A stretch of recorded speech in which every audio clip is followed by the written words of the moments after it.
What's up, everyone? Welcome to the Power Play with CJ. So we're focusing on the Nashville Predators working on an extension with center Mike Fisher. Obviously, he has plenty of reason to stay in Nashville. I think his wife's name is Carrie Underwood. She happens to be a really, really good singer and really, really beautiful woman, if I might add. And I just want to say that little side note, Mike Fisher. I don't know if I've ever told this story, but I had the biggest crush on Carrie Underwood in high school. I still do, but I was like a junior in high school, and I was like, I wanted to marry Carrie Underwood. I guess every red-blooded male in America did, but does.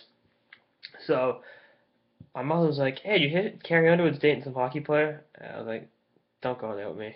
And she's like, "No, no, seriously, like some guy for the Auto Senators, Mike Fisher." I'm like, so that's like a Tuesday. That Thursday night, the Senators were playing in Boston against the Bruins. I bought tickets from my buddies.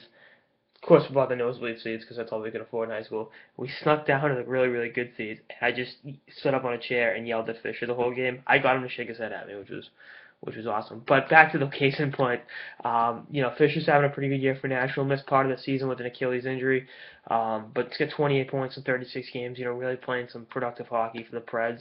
Nashville's having one of their best years in franchise history, probably their single best year in franchise history.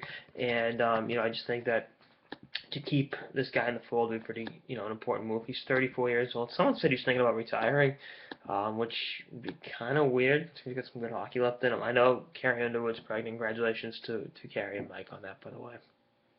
See, I can be a bigger person once in a while. But, again, I just think he's contract's paying him $4.2 million this year and last year. So, new deal, same thing. Let him play till he's 36, retires in Nashville, and then gets to go from there. Um, but yeah, I think it's a smart move to keep him around. He's playing some against fantastic hockey. He's really playing well in that second line role. And I didn't when he come off that Achilles injury, I didn't know how he was gonna play.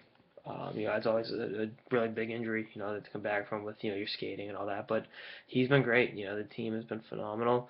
You look at that top line with Forsberg and Ribeiro, and then James Neal, Colin Wilson having great years, and Fisher can really kind of slide in there and give him some good depth up front. And I think it's that newfound depth on at forward and productivity from several lines that's been a big X factor with Nashville. Nashville's always been a team that's built around their defense. Obviously, guys like Shea Weber, previously Ryan Suter, now Roman Josi. And even go back further, like Timo and Marek Zidlicki. But this year, not only do they have the forwards and the goaltending, Pekka Rinne's playing out of his friggin' mind, but their forwards are as good as they've been. So they've got good D, good forwards, and great goalies. So they're you know looking awesome. And Mike Fisher's a big reason why. And it would behoove the Nashville Predators organization to keep him in the fold. Anyway, that's one episode of the Power Play with CJ on Nashville, working on an extension with Mike Fisher. Stay tuned for more episodes with the season and beyond. Later, guys.